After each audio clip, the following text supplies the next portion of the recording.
What drives your life? In Ecclesiastes chapter 4 verse 4, it says, I observed that the basic motive for success is the driving force of envy and jealousy. Everyone's life is driven by something. Most dictionaries define the verb drive as to guide, to control, or to direct.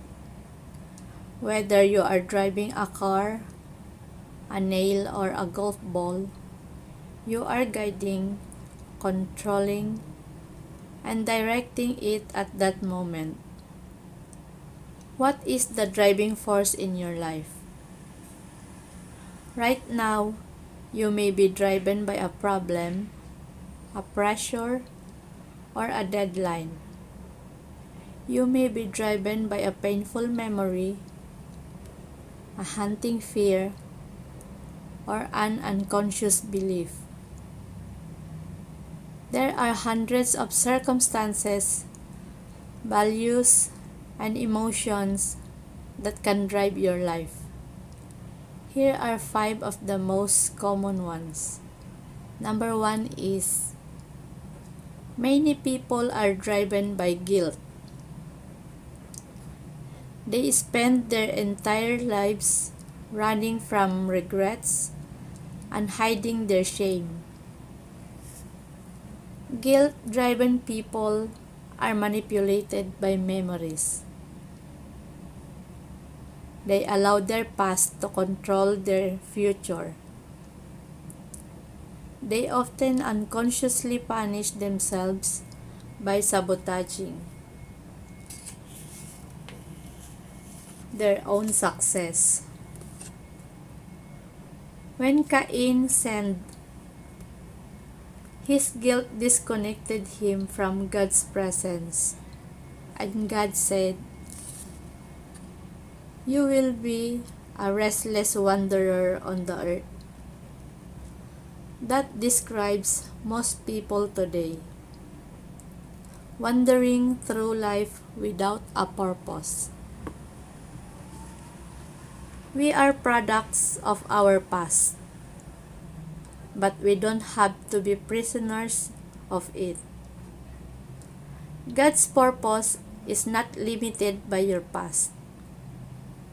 He turned a murderer named Moses into a leader, and a coward named Gideon into a courageous hero. And He can do amazing things with the rest of your life too. God specializes in giving people a fresh start.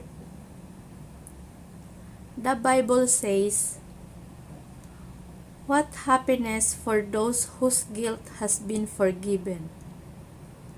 What relief for those who have confessed their sins, and God has cleared their record." The second thing is, many people are driven by resentment and anger. They hold on to hurts and never get over them. Instead of releasing their pain through forgiveness, they rehearse it over and over in their minds. Some resentment-driven people clam up and internalize their anger, while others blow up and explode it onto others. Both responses are unhealthy and unhelpful. Resentment always hurts you more than it does the person you resent, while your offender has probably forgotten the offense and gone on it with life. You continue to stew in your pain, perpetuating the past. Listen, those who have hurt you in the past cannot continue to hurt you now unless you hold on to the pain through resentment. Your past is past. Nothing will change it. You are only hurting yourself with your bitterness. For your own sake, learn from it, and then let it go. The Bible says, to worry yourself to death with resentment would be a foolish, senseless thing to do. The third thing is, many people are driven by fear. Their fears may be a result of a traumatic experience, unrealistic expectations, growing up in a high control home, or even genetic predisposition.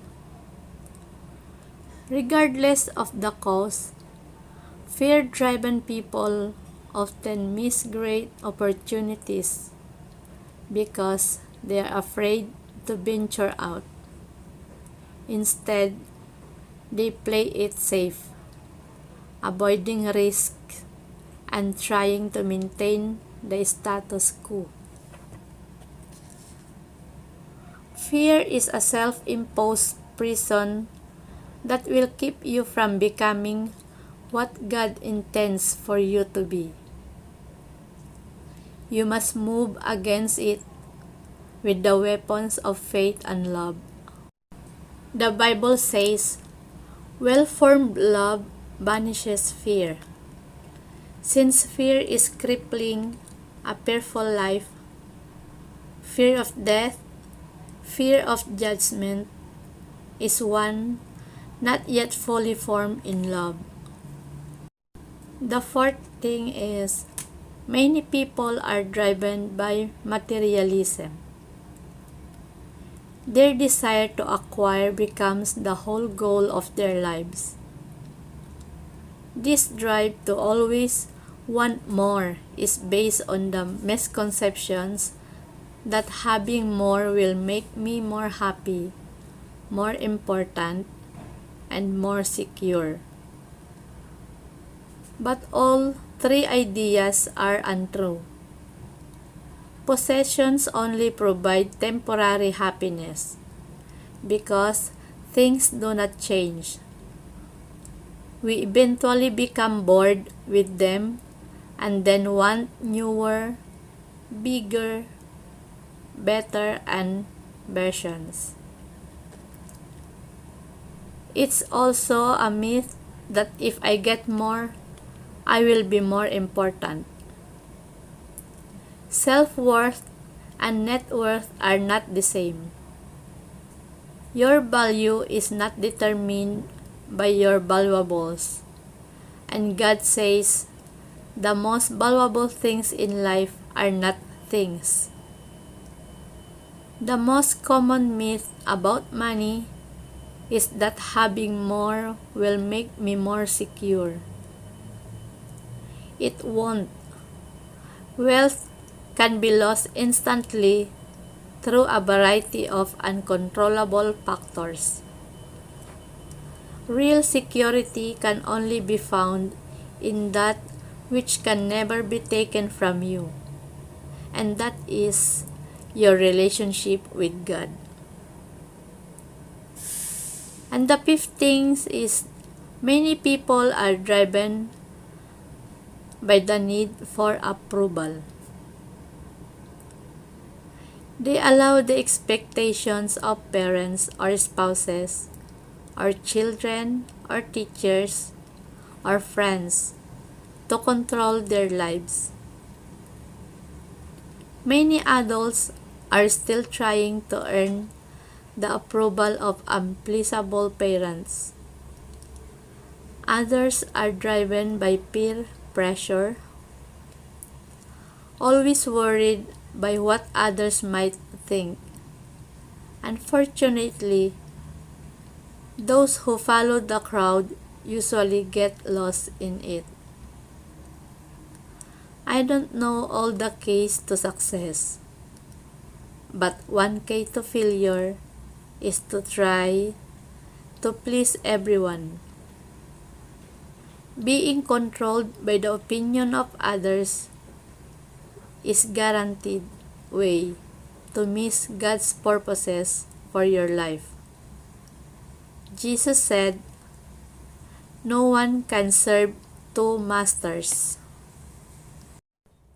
There are other forces that can drive your life, but all lead to the same dead end. The unused potential, unnecessary stress, and an unfulfilled life.